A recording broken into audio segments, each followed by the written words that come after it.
अपनी हस्ती पर भरोसा करिए। आप अपने आप को जितना जानते हैं आप उससे कहीं ज्यादा सामर्थ्यवान हैं। अपना आकलन आप बड़ी हीनता में करते हैं, अंडर एस्टिमेशन। छोटे नहीं हैं आप, विश्वास करिए। उसी ऊंचे विश्वास को श्रद्धा भी कहते हैं। जाने दो जो जाता है, हम तब भी जी लेंगे और मौज में जिएंगे। और पक्का भरोसा है कि अगर किसी छोटी चीज को छोड़ेंगे तो कुछ ऊंचा, अच्छा और बड़ा ही मिलेगा। भरोसा पक्का है।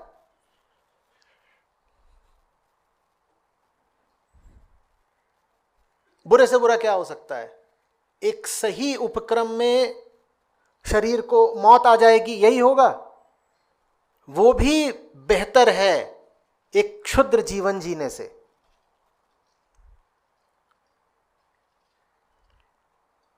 और हमसे अस्तित्व की दुश्मनी है क्या कि खासकर हमें ही मौत आ जाएगी? मौत अगर हमें आएगी भी तो सबको आनी है। मैं ईमानदारी की जिंदगी जी करके बुरे से बुरा यह होगा कि मर जाऊंगा, तो क्या जो बेईमान है वो अमर बैठे हैं? मरना तो बेईमानों को भी है ना, मरना तो सब कायरों को भी है ना। या कायरता दिखा करके अमर हो जाते हो?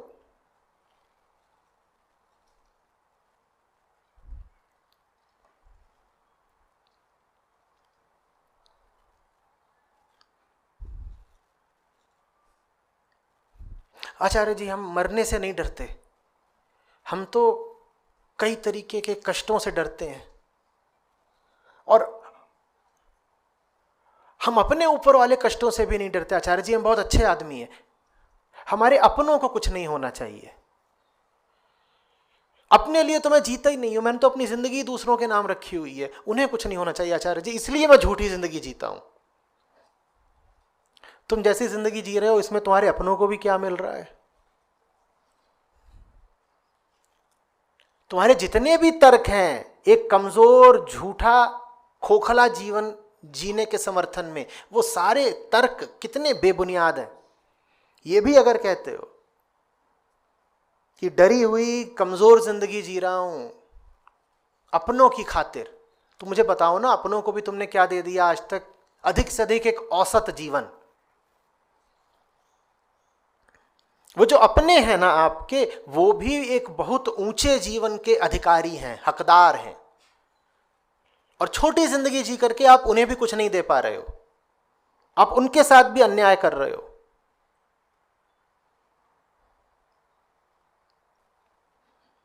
कोई तर्क नहीं चलेगा, सब मिथ्या है।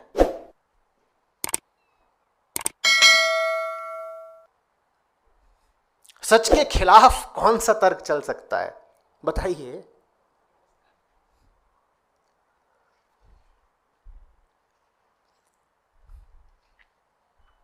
बस एक चीज है जो मैं प्रमाणित नहीं कर सकता, कोई भी प्रमाणित नहीं कर सकता,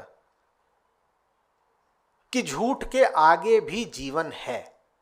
मैं आपको प्रेरित कर सकता हूं कि झूठ छोड़ दो, लेकिन उसके आगे भी जीवन है और सुंदर, सच्चा, ऊंचा जीवन है, यह मैं प्रमाणित नहीं कर सकता। आप मांगते हो गारंटी, बोलते हो हाँ ये सब छोड़ छाड़ देंगे, बेकार जीवन जी रहे हैं, हमें भी पता है, लेकिन गारंटी दीजिए कि इसके बाद कुछ बहुत अच्छा मिल जाएगा। वो नहीं दे सकता। मैं तो बस आपको प्रेरित ही कर सकता हूं कि करके देखो, हो जाएगा। और पहले नहीं हो तुम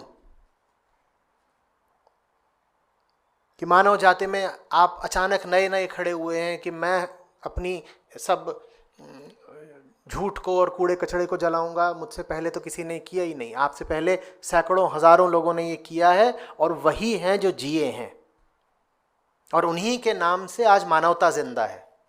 आप पहले नहीं है।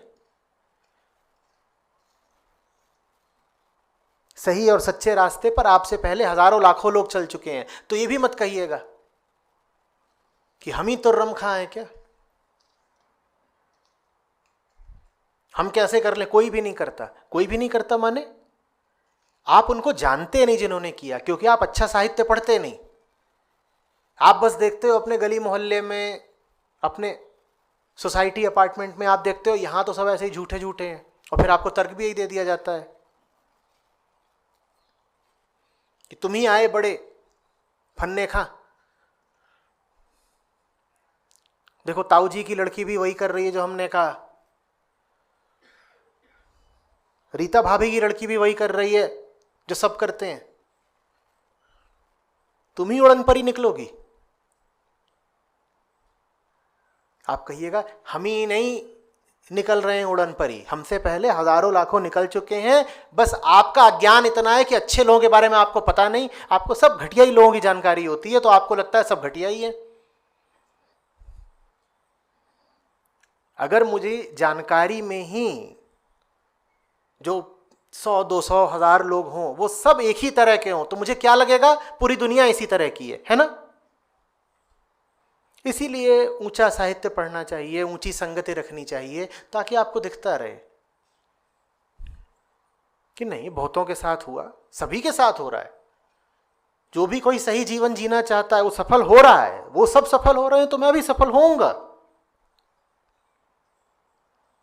और गलत जगह जियोगे, गलत लोगों की संगति रखोगे।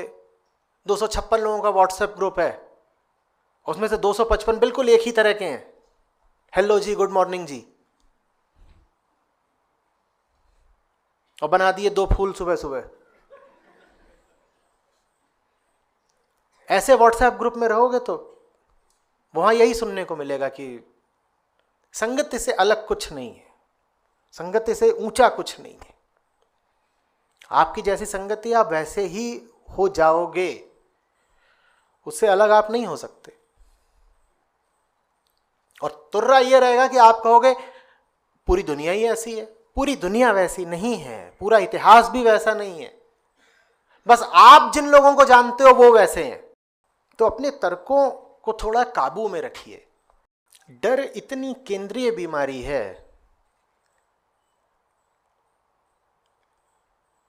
कि हमारे उच्चतम ग्रंथ भी ये नहीं कहते कि वो आपको मोक्ष दिलाने के लिए हैं, या वो आपके भीतर से मोह कम करने के लिए हैं, या क्रोध या काम कम करने के लिए हैं। वो भी ये कहते हैं कि वो आपके भीतर से डर कम करने के लिए हैं।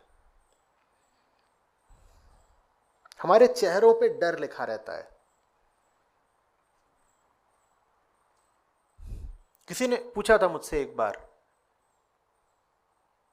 कि सुंदर किसको मानूं। मैंने कहा सिर्फ एक है उसका पैमाना, चेहरे पर डर नहीं होना चाहिए। डर आपको बदसूरत बना देता है, फिर कितना भी मेकअप कर लीजिए।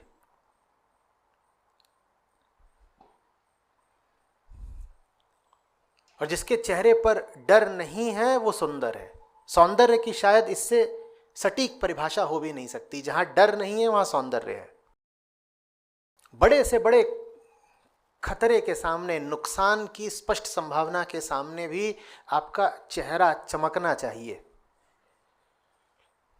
मूर्ख लोग नहीं आएंगे आपको मिस्टर इंडिया, मिस यूनिवर्स देने, लेकिन आप जानेंगे। और जो भी कोई ढंग का इंसान होगा वो जानेगा कि आपसे ज्यादा उस पल में खूबसूरत कोई नहीं।